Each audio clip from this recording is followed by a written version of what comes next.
Assalamualaikum warahmatullahi wabarakatuh. Nama saya Geral Al-Hadad dari Prodi Ilmu Komunikasi NIM 17000300154 dalam mata kuliah Ilmu Dakwah kelas C. Kali ini saya akan membawa video ceramah singkat yang bertemakan hubungan antara akidah, ibadah, muamalah, dan akhlak terhadap kehidupan umat Islam. Alhamdulillahirrabbilalamin. Wassalatu wassalamu ala asrofil anbiya'i wal mursalin Sayyidina wa maulana Muhammadin wa ala alihi wa sahbihi ajmain. Amma ba'du. Saudara-saudara kaum muslimin rahimakumullah. Kehadiran agama Islam yang dibawa Nabi Muhammad SAW diyakini dapat menjamin terwujudnya kehidupan manusia yang sejahtera lahir dan batin. Petunjuk-petunjuk agama mengenai berbagai kehidupan manusia sebagaimana terdapat di dalam sumber ajaran, yaitu Al-Quran dan Hadis. Begitu pula akidah. Akidah berasal dari kata aqd yang berarti pengikatan. Akidah adalah apa yang diyakini oleh seseorang. Jika dikatakan dia mempunyai akidah yang benar, berarti akidah bebas dari keraguan. Allah selalu memberikan yang terbaik buat umatnya. Ada juga ibadah. Ibadah itu adalah kewajiban yang dilakukan umat muslim. Ibadah secara etimologi berarti merendahkan diri serta tunduk. Sedangkan menurut syar'ah, ibadah mempunyai banyak definisi, tetapi makna dari dan maksudnya satu, yaitu taat kepada Allah. Allah memberitahukan hikmah menciptakan jin dan manusia adalah agar mereka melaksanakan ibadah kepada Allah. Ada pula muamalah. Muamalah itu berasal dari kata amala yuwamilu, yang berarti perlakuan atau tindakan terhadap orang lain. Hubungan kepentingan. Kata-kata semacam ini adalah kerja aktif yang mempunyai dua buah pelaku. Yang satu terhadap saling melakukan pekerjaan secara aktif, sehingga kedua pelaku tersebut saling menderita dari sesuatu terhadap yang lainnya. Akhlak. Akhlak adalah kebiasaan kehendak untuk membiasakan suatu kebiasaan yang dialami oleh manusia.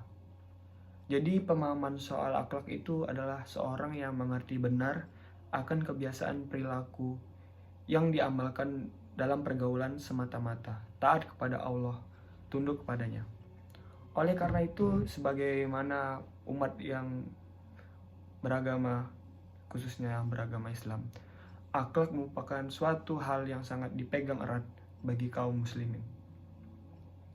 Oleh karena itu, seorang yang sudah memahami akhlak, maka dalam bertingkah laku akan timbul hasil perpaduan antara hati nurani, pikiran, perasaan, dan kebiasaan dan yang menyatu, membentuk suatu kesatuan tindakan akhlak yang dihayati dalam kenyataan hidup keseharian.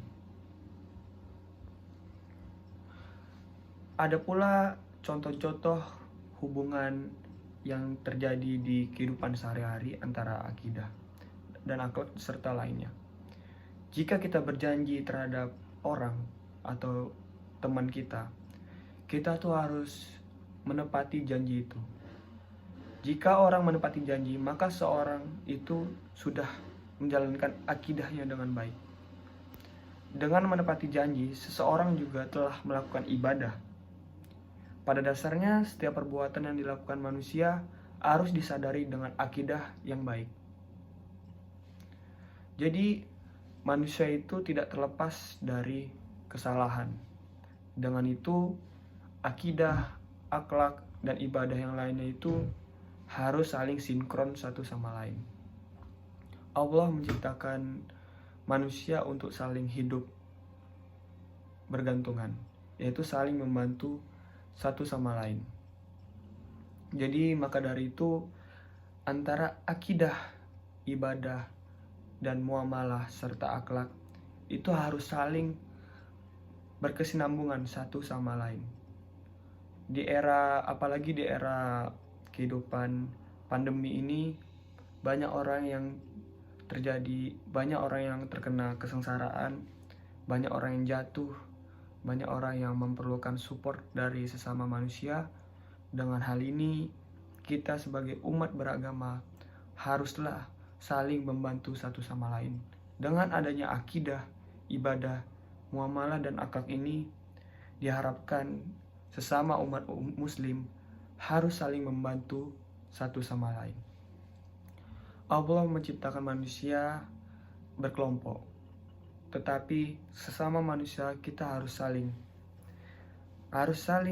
tahu, bangun dan membangun satu sama lain. Ibadah, apalagi kita sebagai umat muslim, ibadah sangat diperlukan sesuai dengan kewajiban kita sebagai umat beragama untuk harus menaati perintah-perintah dari Allah. Ibadah itu banyak. Ada taat kepada Allah, merendahkan diri kepada Allah. Ya, kita sebagai umat muslim, sebagaimana yang sudah diajarkan oleh pendahulu atau Nabi Muhammad SAW, kita harus saling menyembahkan diri kepada Allah, bermohon ampun kepada Allah, agar kita selalu senantiasa hidup damai di dunia dan akhirat. Demikian ceramah agama yang dapat saya sampaikan pada kesempatan ini. Semoga dapat bermanfaat baik bagi kita semua dan dapat kita aplikasikan dalam kehidupan sehari-hari. Lebih kurangnya saya mohon maaf. Yang benar datangnya dari Allah Subhanahu wa Ta'ala, yang benar, yang maha benar, dan yang salah, khilaf atau keliru itu datangnya dari saya pribadi, sebagaimana saya sebagai manusia yang tidak luput dari salah, khilaf dan dosa.